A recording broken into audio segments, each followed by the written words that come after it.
Nuclear Throne turns 10 years old this year, so you know what that means. Time to make a comprehensive guide video to a decade-old game.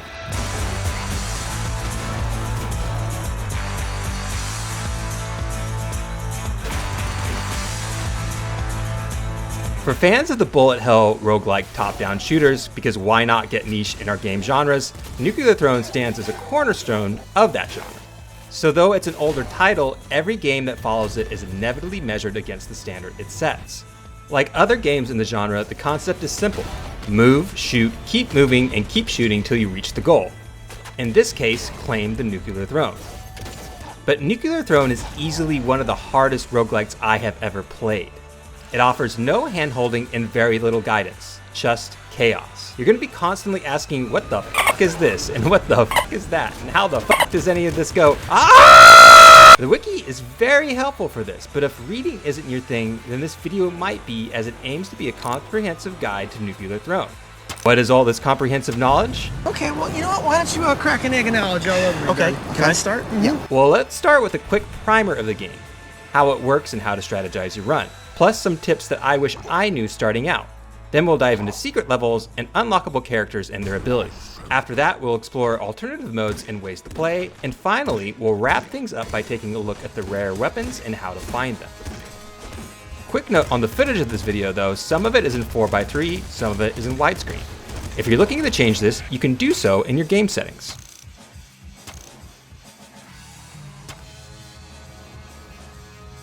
Anyways, that's the roadmap, so let's kick this puppy from neutral to first gear by talking about Nuclear Throne and how to approach the game. When you first play Nuclear Throne, you'll go through a short and brief tutorial. Afterwards, you're expected to survive or die without any additional guidance. So here's a little bit of a heads up of what to expect. The progression of Nuclear Throne is straightforward. Move through a series of areas, each made of randomly generated levels, and the difficulty ramps up as you go, with some areas featuring unique bosses. But the core formula stays the same. Clear out all the enemies to move forward, and the ultimate goal is reaching the Nuclear Throne. With that goal in mind, good luck and don't fuck it up. Good luck and don't fuck it up. Now that we have the bones of a framework in mind, let's put some meat on them bones with more details. You start in the desert, level 1-1, with a few enemies. Once you have unalived them all, a black hole-esque portal will spawn and pull you in to take you to the next desert level, 1-2. The desert area is composed of levels 1-1 to 1-2 to 1-3. The final level of the first area features a boss called Big Bandit. He bursts through the wall after you've defeated about 10% of the enemies in 1-3 and has two attacks: a bullet barrage aimed at the player and a charge that plows through walls straight towards you. After you defeat him and the rest of the enemies in 1-2 of the desert, you'll go to the sewers. The sewers only has one level, 2-1, and has the rat, frog, and crocodile-like enemies. Also, as a bit of advice, kill the big green rats before they spawn too many little rats. After clearing out the sewers, you'll enter the scrapyard, levels 3-1, 3-2, and 3-3. Watch out for new enemies, especially the Raven, which can fly over walls and sneak up behind you. You may need to double back if they get a little too tricksy hoppitsy for you. Like the desert, the final scrapyard level features the boss, Big Dog, a giant sleeping robot. Triggering him awakens the beast, and he'll either spin in place firing slow spiral missiles or launch homing missiles. I love this fight. It nails the modern bullet hell vibe, forcing you to weave between shots. Once it's over, a portal takes you to the next area, the Crystal Caves. The Crystal Caves serves as a brief transition area composed of just one level. Watch out for the laser crystal. It deals a massive amount of damage with the slow charging fixed position laser. Normally easy to dodge, but the spider web covered floors can slow you down and leave you exposed. Navigate carefully, clear the level, and you'll reach the Frozen City. Frozen City spans levels 5-1 to 5-3. with new enemies and slippery icy floors. By now you probably know the pattern. Once you get to 5-3, it's boss time. Enter Little Hunter. Remember how I loved Big Dog? Well, I hate Little Hunter. About 7 seconds into the level, he dive bombs you out of nowhere, and when he lands, he causes a ring of blue flames. He'll occasionally retreat back to the skies to try this dive bomb attack again. He can also fire fast bullet streams and bouncing shots in your direction. Oh, and he summons IDPD portals too, so be ready to clear out his minions before they overwhelm you. After taking enough damage, Little Hunter's jetpack malfunctions, he spirals out of control, and crashes into a wall. With him gone, you can leave the frozen city and enter into the final transition level, the labs, 6-1. Labs are dark, eerie, and full of freak enemies.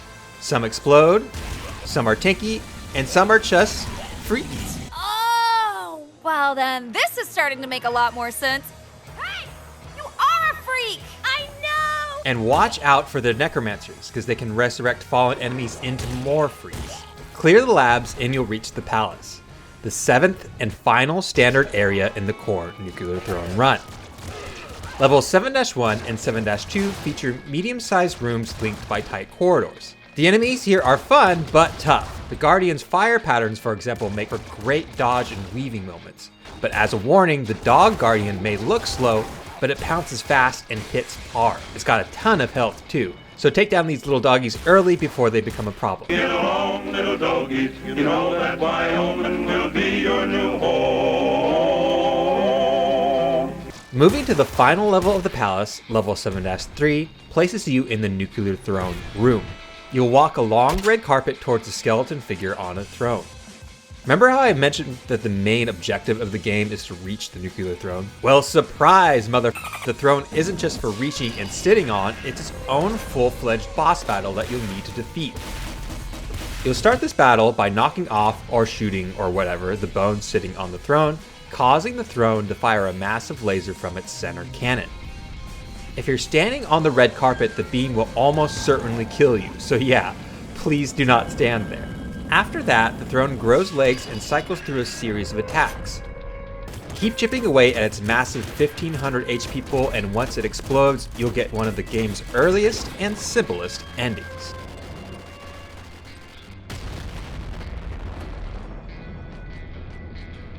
So that's the high level picture, but here are some tips and advice I want to give you all that I wish I knew when I first started playing Nuclear Throne and had to learn the hard way. Number 1, the portal will take you whether or not you're ready. After killing the last enemy, the portal to the next level does not wait for you.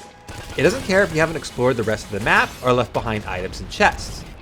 It often spawns so close that you'll get sucked in before you can react. So keep a rough count of the enemies left. Once things feel safe, backtrack and grab anything you might have missed before clearing out the last few foes.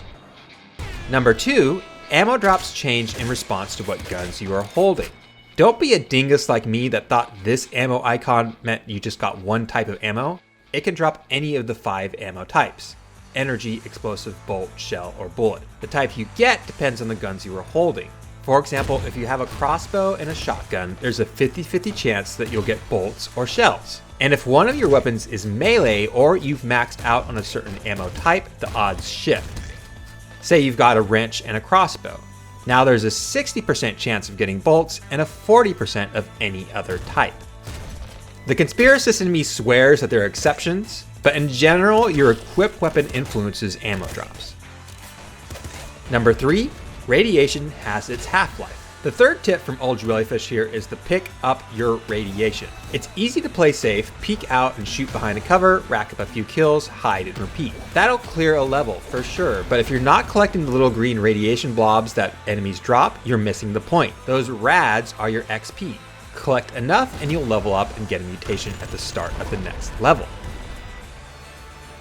Mutations are permanent buffs, extra ammo capacity, contact damage, and so on. There are a ton of deep dive videos already out on them, so I won't go too far here. But I will say there are 2 things specifically about mutations.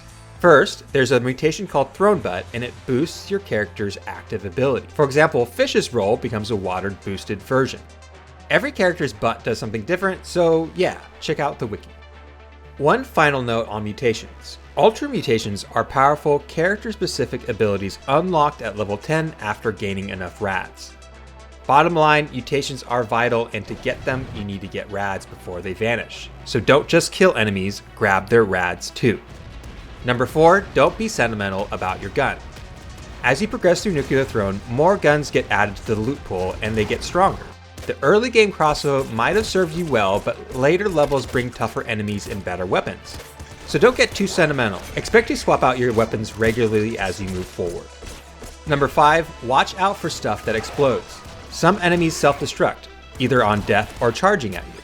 Think of the scrapyard snipers, the Frozen City snow tanks, or the lab's exploit freaks. Annoying for sure, but even more frustrating are explosive props.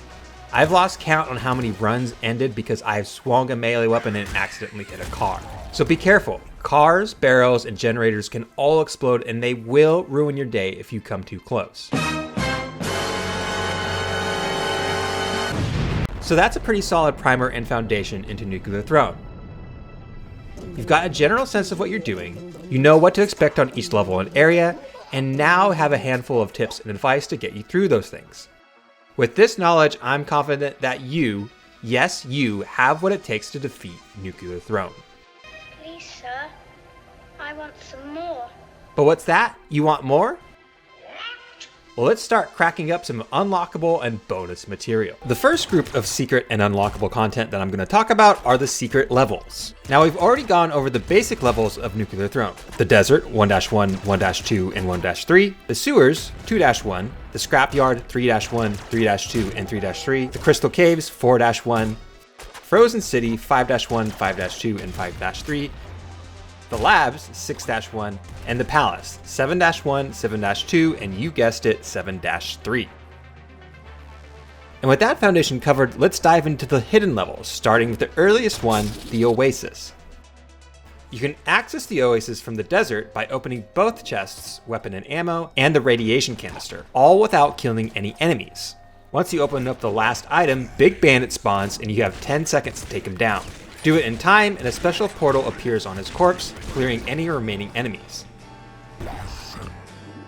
Miss the window, and a regular portal just sends you to the sewers, no matter which desert level you're on. Quick rewind though, avoiding killing enemies is key here. I've seen conflicting information online. Some say to leave 3 alive, others say it's percentage that you have to leave alive. Honestly, just don't kill any enemies to be safe. It's not as hard as it sounds. These bandits aim like stormtroopers.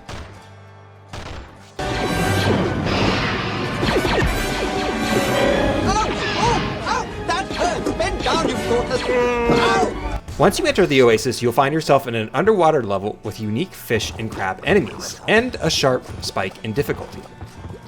A few things to know here is that lightning weapons hit everything on the screen, including you, and fire weapons don't work at all, so stick to the bullets and melee weapons if you can.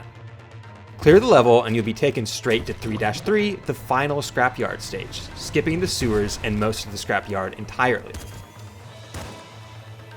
The sewers, though, have an entrance to their own secret level called the pizza sewers, so let's back up a little bit and talk about how to get there. Within the sewers, you'll need to find a manhole cover, then use an explosive weapon or item to blow it up. That'll trigger a portal to the pizza sewers. The pizza sewers are an awesome, short, and weird little level. They just have 5 enemies, 4 turtles, and a rat.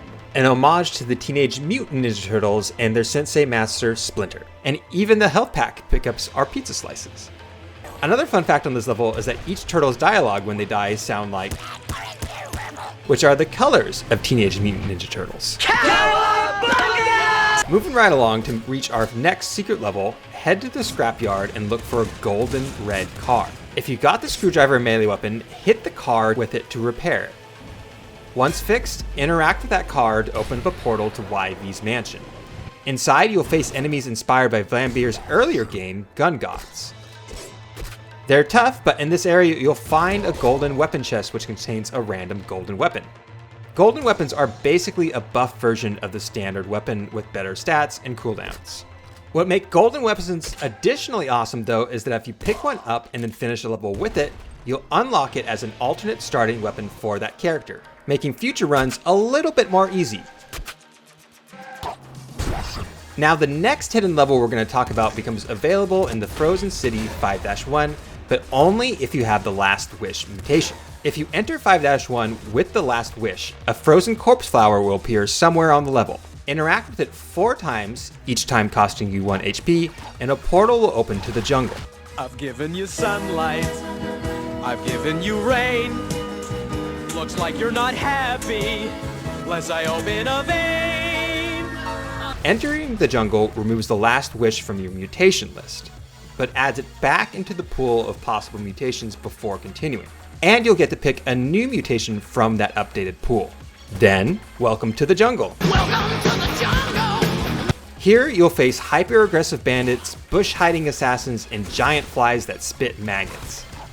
Clear the area and a portal takes you straight to 5-3 of the Frozen City.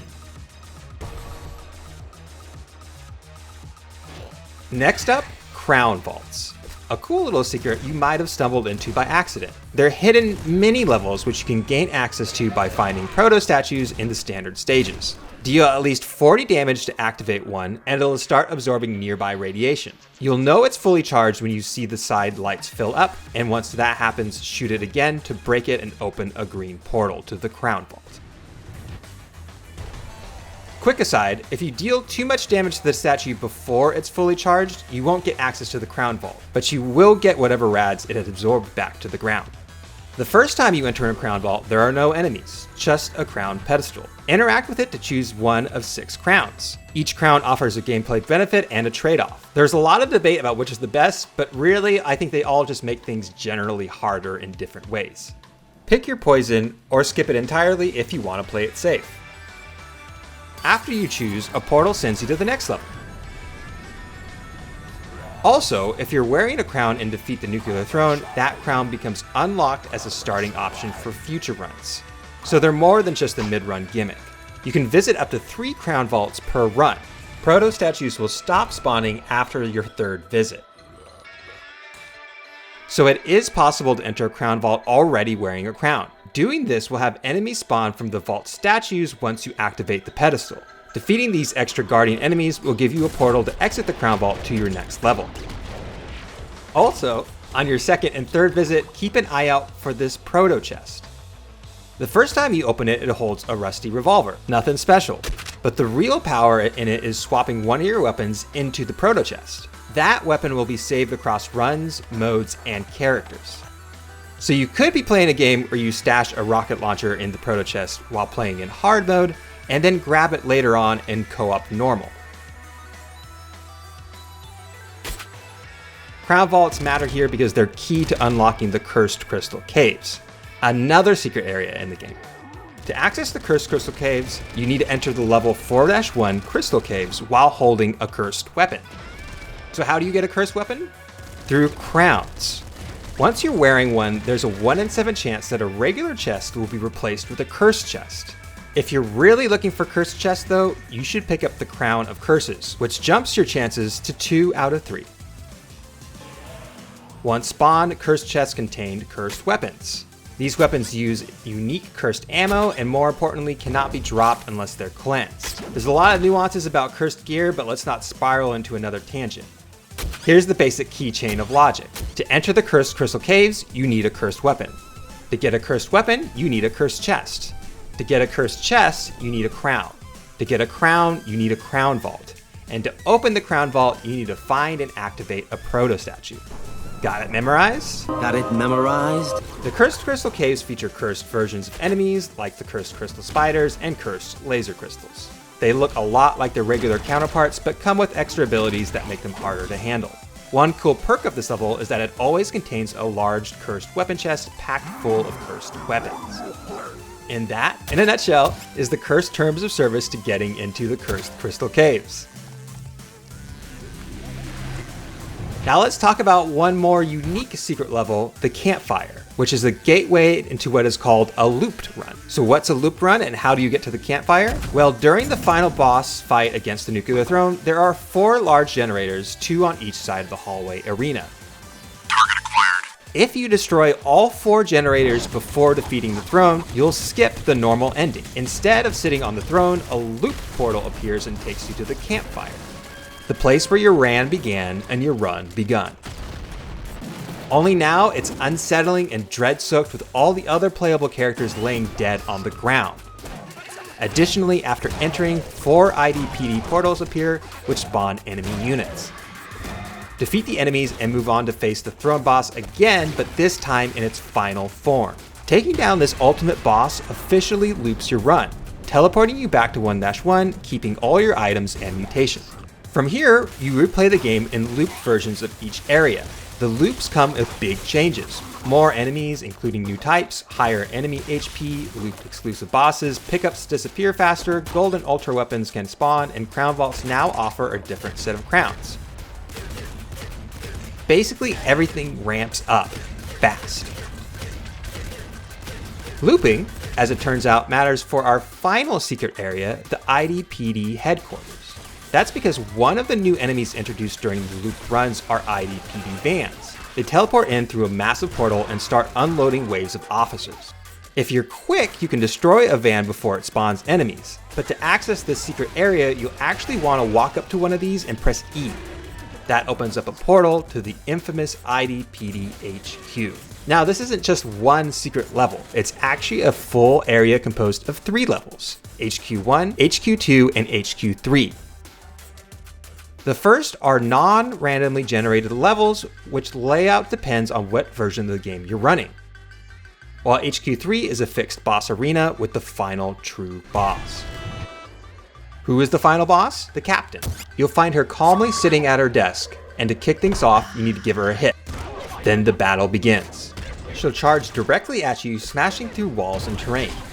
After that, she teleports and fires explosive bullets, and eventually enters into a final stage. Here, she'll stay put, unleashing projectiles and patterns and an arc of bullets aimed at your way. Once you defeat her, your run ends, regardless of how many loops you've done. And you'll be greeted with the message, the struggle is over. And yes, for all of you completionists out there, this is the true ending of Nuclear Throne. So yeah, that's the secret levels. Dense, right? But we made it through. Now let's shift gears and cover something a little bit more bite-sized and easy to digest: secret and unlockable characters. Let's cover some basic starter characters first and then jump into unlockable characters afterwards. Each playable character has a unique health pool, a passive ability, and an active ability that sets them apart. When you first start the game, you'll have 2 characters unlocked by default, the first being Fish. Fish is my favorite, obviously, because he plays guitar. He starts off with 8 health and has passives that let him carry extra ammo and pick up more ammo from chests than other characters. His active ability is roll, but as it hits up, it is not a dodge roll. No invincibility frames, so use it for mobility and not defense. And for you completionists out there, Fish's alternative B skin unlocks once you have looped the game with every character. And his C skin is unlocked by getting all the characters' B skins. The second character you get for free is Crystal. Her passive ability gives her more starting HP than most characters, and her active ability makes her a fan favorite. Crystal can create a temporary shield that blocks incoming damage, either by reflecting them back or absorbing them. The catch? The shield only lasts a short time and she can't move while it's active. Plus, melee attacks and certain types of damage can still break through. Even with these limitations though, her shield ability is really good. To unlock Crystal's alternative B skin, reach the Cursed Crystal Caves while playing as her. And to get her C skin, you need to take 100 damage over the course of a single run. Alright, with the starters out of the way, let's jump into the unlockable characters, who they are, what they do, and how to get them. That's a lot to cover, so buckle up. Buckle up, bonehead, because you're going for a ride. The first unlockable character is Eyes, and you can get them by reaching the sewers. Eyes' passive gives them better visibility in dark levels, like the sewers, crystal caves, and labs. Their active ability is Telekinesis, which slows down enemy projectiles and pulls enemies and objects towards them. Because of this skill, Eyes is especially good with melee weapons, since you can pull enemies towards you from behind walls and land hits more easily.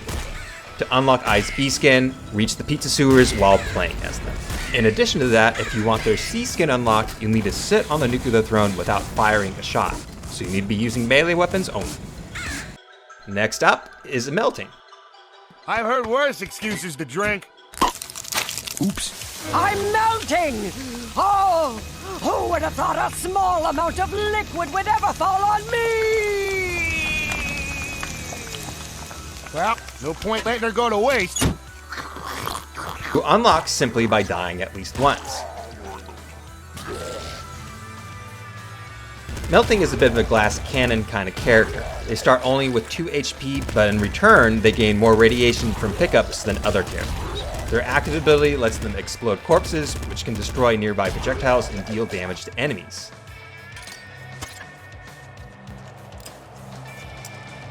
To unlock their B skin, you'll need to defeat the Nuclear Throne without choosing the Rhino skin mutation or Strong Spirit while playing as them. To get his C skin, you need to get 12 mutations total, which is quite the task since normally most characters can only hope to get 9 mutations max.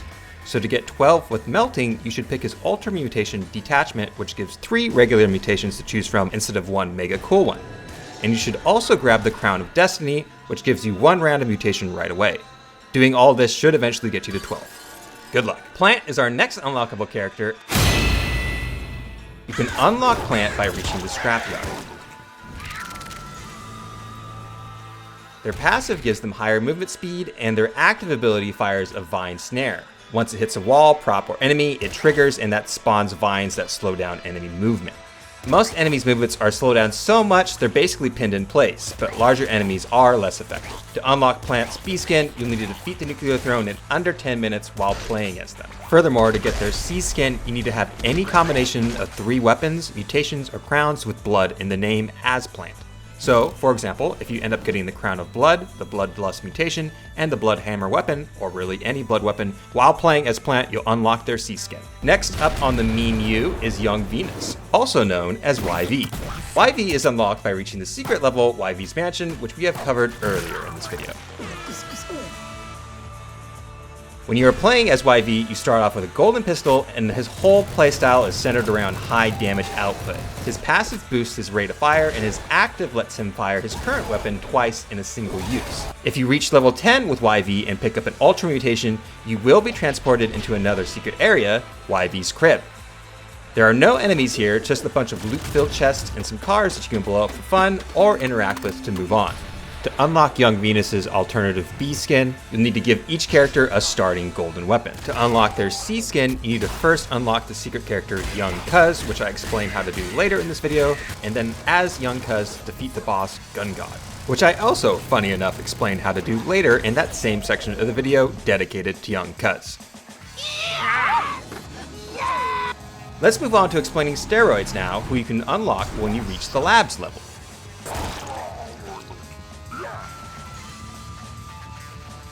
His passive makes weapons all function like automatics. Just hold down the fire button to continually rip and tear through your enemies and ammo pool.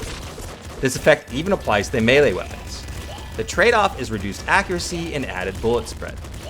Steroids is the only character that can dual-wield weapons starting off with 2 revolvers.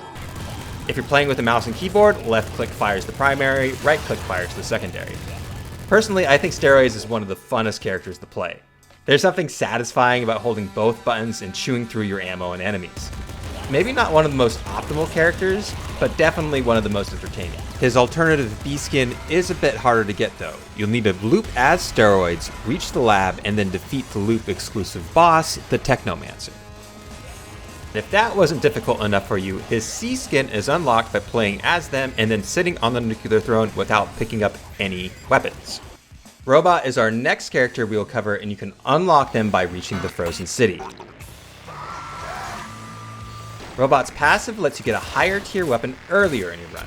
We touched on weapon drop mechanics earlier, but here's a quick recap. Weapon quality is based on your difficulty number, essentially how many portals you've gone through. The further you go, the better the drops. Robot's passive bends this rule so you get next tier weapons 1 portal earlier, giving you a stronger gear ahead of schedule. Their active ability lets you eat their currently held weapon to gain ammo and or health. It's a great way to recover in a pinch or turn a bad drop into a boost. To unlock Robot's B skin, you'll need to eat one of the following: a hyper rifle, a hyper slugger, or a hyper launcher. And to unlock their C skin, you need to eat the rusty revolver, which appears in proto chests. Now that we've been talking about Robot for a while, it's probably a good time to bring up Robot's chicken. Actually, excuse me, it's just chicken. You can unlock chicken by reaching the jungle level. Her default starter weapon is her chicken sword, which is a pretty decent melee weapon.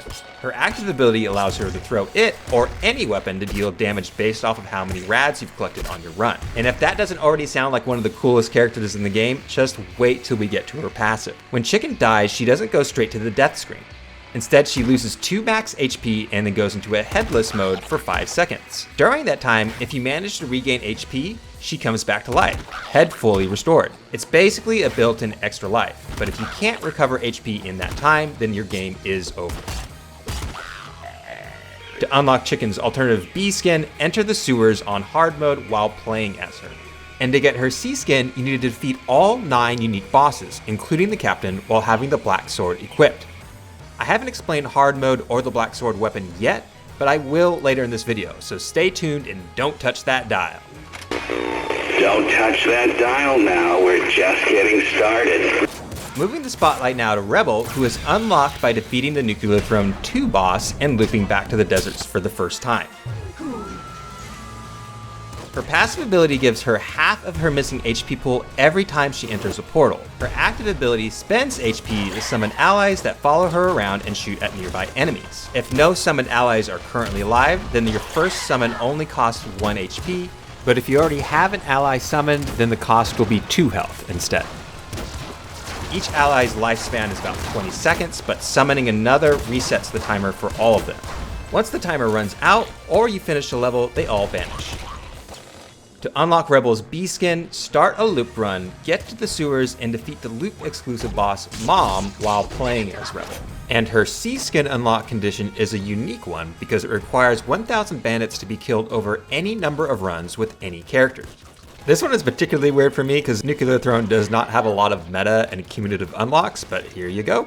Now let's chat about horror. Unlocking them takes a little bit of patience. First, find a radiation canister on any level, but don't open it. Move on to the next stage where you'll spot a larger rad canister. Again, skip it and proceed. On the 3rd level, a canister will burst open and spawn a powerful horror enemy. Defeat it and you'll unlock horror as a playable character. Horror's passive gives you an extra mutation option whenever you level up. Their active ability fires a radiation beam that consumes rads as ammo. The beam grows wider with use and destroys enemy projectiles, and any spent rads can be recovered from defeated enemies. To unlock Horror's B skin, start a run as them, loop your game, reach the looped crystal caves, and defeat the loop exclusive boss, Hypercrystal. And to unlock their C skin, you need to reach the IDPD HQ while having 3 mutations or less. That sounds impossible, but just remember to keep using your active ability to consume rads to avoid leveling up. And our penultimate normal unlockable character is Rogue. And you can unlock her by defeating the Nuclear Throne and sitting on it.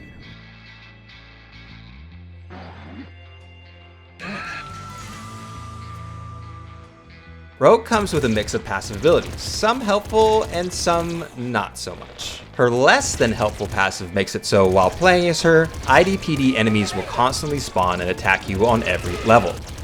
Her helpful passive, on the other hand, is that every time Rogue takes damage, she triggers an explosion that hurts enemies and destroys projectiles around her. Her active ability, Portal Strike, calls in 5 powerful explosions, great for crowd control and breaking walls. But be careful, it can hurt you too.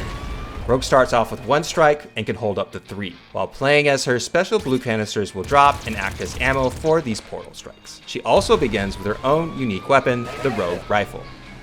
To unlock Rogue's B skin, play as her, reach the IDPD headquarters, and defeat the true final boss of the game, the Captain.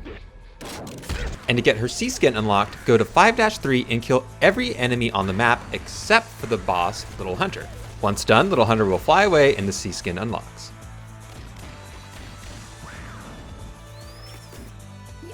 Now the last normal unlockable character is Young Cuz, also simply known as YC. You can unlock them by playing the game as Young Venus and getting their Ultra Mutation and reaching YV's crib. Young Cuz starts off with a golden revolver and his passive allows him to carry 3 weapons instead of 2. Oh my god! Wow! And their active ability, Cry, causes Young Cuz to fire out tears in a circle around them. Each tier damages enemies and also destroys enemy projectiles. He has a tier meter, which is essentially his special ammo for this ability, and you can refill the tier meter by taking damage. Like young Venus, young Cuz can also access YV's crib when they get their Ultra Mutation. Cuz is unique though because they're the only ones that can initiate a unique boss battle here in the crib. To do this, visit the crib as young Cuz and you'll see YV playing video games on the couch. The TV is actually a destroyable prop that if you do destroy, initiates the boss battle with Gun God, aka young Venus. Gun God has 4 possible attack phases. His first attack is always with the golden revolver, which fires 4 times in a row and then will pop off a 5th spread shot. He will also attack with the minigun, which fires a stream of bullets, and a bazooka, which fires 4 missiles. And then lastly, his shotgun, which is especially deadly if the player ever gets too close. This is honestly one of the hardest boss battles in the game, and I don't think I could have gotten this footage in the regular non-custom, non-moded run. It is brutal. Either way, if you're more skilled than me and you defeat Gun God, money will burst everywhere and 3 golden weapons are dropped. And also, YV's C skin will be unlocked if you don't have it already. Young Cuz's B skin is unlocked by carrying 3 golden weapons at the same time, and their C skin is unlocked by carrying 6 cursed weapons at the same time. The C skin unlock condition in particular may sound impossible, but just remember that young Cuz's Ultra Mutation arsenal allows them to hold up to 6 weapons, and then you just need to start hunting down those cursed weapons. Good luck, soldier. Now to wrap up this chapter of the video, let's look at 2 bonus secret characters that are a bit different from the others. These characters aren't unlocked through reaching specific levels or beating bosses. Instead, they require you to transform or evolve an existing character mid-run. Let's start off with the simpler of the 2, Skeleton. To become Skeleton, you need to start a run as Melting and reach a level with a Necromancer enemy. They usually show up in the labs, and then die while standing in one of the Necromancer's resurrection circles. If done correctly, you will revive as Skeleton. Skeleton starts off with 1 HP and a max health pool of 4. They're slow, wildly inaccurate, and considered to have some of the worst stats in the game. On top of that, when you transform, you'll be reset to level 1 and lose all your mutations. Though you do get to keep your weapons, so that's nice. The upside? Skeleton has a unique active ability called Blood Gamble, and it lets you fire your weapon for free, no ammo cost, but with a chance of taking 1 damage. The risk of taking this damage depends on the weapon size. It's calculated by dividing the weapon's ammo cost per shot by the mini ammo chest size. Important note, Blood Gamble can kill you, so use it wisely. The last bonus secret character is Frog, and unlocking them is a bit of a process. You'll need to follow about 7 steps to transform any character into Frog, so let's walk through it. Step 1, pick any character and loop your run and get to the looped version of the sewers. Step 2, there, defeat the loop exclusive boss Mom, and you'll need to do it using a golden weapon. She'll then drop a frog pistol when she dies. Step 3, pick up the frog pistol and continue your run until you reach the proto chest. Reminder, proto chests appear in crown vaults if you enter them while already wearing a crown. Step 4, place the frog pistol inside the proto chest. Step 5, finish your run, either by dying or defeating the IDPD captain. Step 6, start a run, find the proto chest again, and you'll see that the frog pistol has transformed into a golden frog pistol. Pick it up and go through the portal. This will store it as an alternative starting weapon for that character. Step 7, finally, start another run and then choose that character with the stored golden frog pistol as your starting weapon. When the game begins, you'll transform into Frog. Frog's movement patterns remind me a bit of the old school Snake game. Press a direction key and Frog turns and continues to walk in that direction until they hit a wall. The only way to stop his movements is to use Frog's special ability, which forces him to stand still while he charges up an active ability attack. Once you release your charge attack, Frog will expel a toxic cloud that damages all enemies, and the longer you hold the charge, the bigger the cloud. Frog is immune to all toxic effects, including his own clouds. Once the cloud is released, however, he returns to his snake-like movement patterns. And that's how Frog works. Now, on a quick note before we wrap things up, Frog and Skeleton do not appear on the campfire selection screen in the vanilla version of the game. In my footage here, I'm using a mod that makes them selectable like any other character. If you're interested in how to get mods set up, check out my How to Mod Nuclear Throne video that's also on my channel. But mod magic aside, that's it. We've officially covered every character in Nuclear Throne.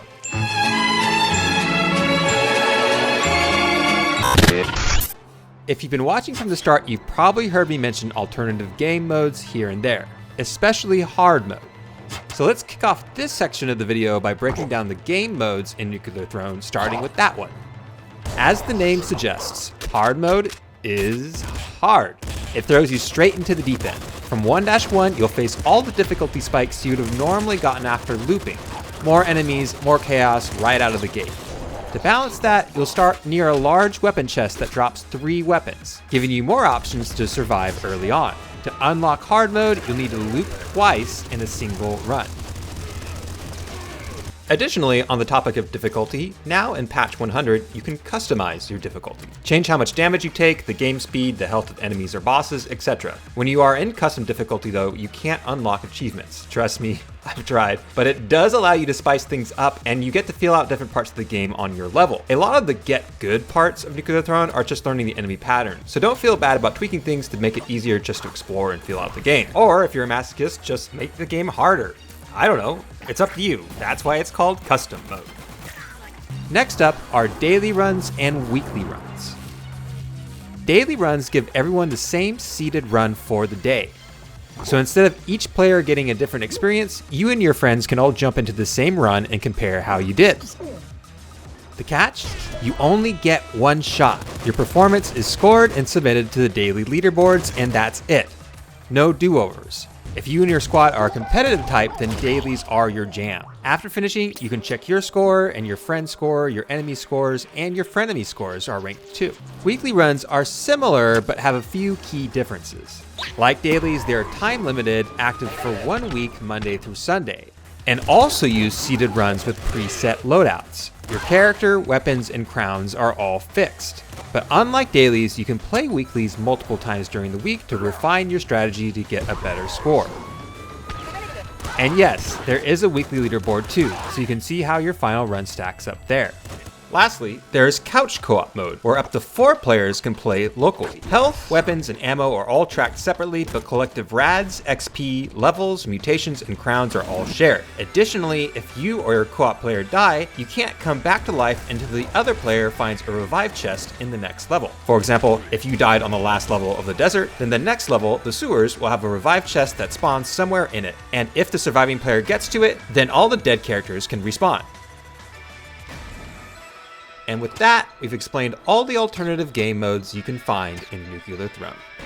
So let's move on to the next chapter here and talk about secret weapons. When I say secret, I mean any gun or melee weapon with a special drop condition. We've already covered one, the frog pistol. But let's do a quick recap for the sake of completeness. The frog pistol is a rusty frog-shaped gun that fires 3 green projectiles in a spread. To get it, you need to defeat the boss Mom in the looped version of the sewers while using a golden weapon. To turn it into a golden frog pistol, place the original in a proto chest and then return in a future run to that chest to retrieve its upgraded golden form. So yeah, frog pistol, golden frog pistol, don't frog get it. Next secret weapon is the legendary gun. This weapon doesn't fire bullets, it fires guns. More specifically, it shoots out weapons from 10 difficulties higher than your current one, making it a great way to snag top tier gear early. Because of that, a lot of players stash it in the proto chest for use in later runs. The gun typically starts to drop around loot 1-2 unless you're doing things that affect difficulty scaling, like playing as robot or going through secret levels. But there is one extra key unlock condition that you'll need to be wearing the crown of guns for it to appear. With the crown and a bit of RNG luck, you'll eventually find it. Another secret weapon is Fish's guitar. You'll find it by playing as Fish and then entering the campfire, the area right before a loop begins. The guitar is a melee weapon, swinging nearly as fast as Chicken's sword and dealing more damage than a sledgehammer. But if you're not into guitars, then don't worry. There's another secret melee weapon worth chasing, so stay a while and listen. Stay a while and listen. The Black Sword is a secret melee weapon you can get by starting a run as Chicken and then leaving the regular Chicken sword behind on any desert level. If you loop the run and then come back to the desert level, you'll find the black sword laying on the ground. It deals double the damage of the regular chicken sword and has a faster swing speed, a serious upgrade for melee fans. Next up, the super disc gun. All you really need to do to get it to appear is get to levels 4-1 or further and have a cursed chest spawn. Then, with a little bit of luck, that cursed chest can spawn a super disc gun, which fires 5 discs in a tight, fixed spread. Now for our final 2 secret weapons, the golden nuclear launcher and the golden disc gun, they both share the same unlock conditions. Play on hard mode and reach a high enough difficulty rating, usually 7-2 or 7-3 of the palace.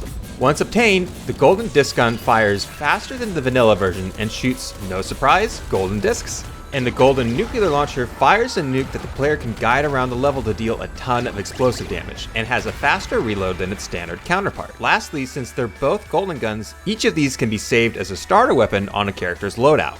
Now before we wrap up this chapter on secret weapons, I want to share a little cheese strat for getting some of these ultra rare late game guns, like the golden nuclear launcher and the golden disc gun. These weapons are hard to get, not just in terms of skill, but also because of how heavy the RNG is. So if you're looking for a more manageable way to get them, here's a method I picked up from a Steam guide linked in the description, and the following steps are essentially derived from that. So be sure to check it out if you need extra explanation. Step 1, store the gun in a proto chest inside a crown. Step 2, start a hard mode run with robot and preferably equip the crown of guns. Step 3, restart until your starting weapon gives you a wrench. Step 4, clear 1-1 and level up by collecting enough rats. Step 5, if you don't get the throwing butt mutation from leveling up, restart your run again and repeat the prior steps till you do, and then select that mutation. Step 6, enter the crown vault that spawns on 1-2 in hard mode. Step 7, kill one proto guardian but leave the other alive. Step 8, pick up the gun from the proto chest. Step 9, use your wrench to destroy the surviving guardian's projectiles till they eventually drop weapons. Step 10, eat the dropped weapons to refill your ammo. Step 11, fire the gun and repeat the ammo collecting process until a golden disc gun or golden nuclear launcher appear. This process is definitely more reliable than hoping on random late game drops, but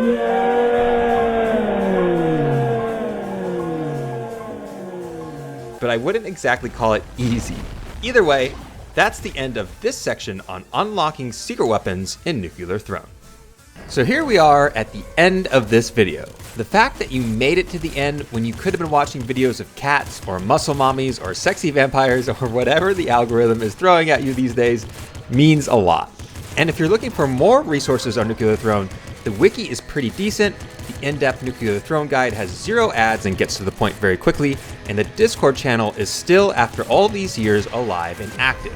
In my opinion, Nuclear Throne really deserves more love and attention than it gets. So I hope that my video, even if it's just a small blip in the corner of the internet, helps give it a little bit more love and attention. And I appreciate you for joining me in this little corner of the internet.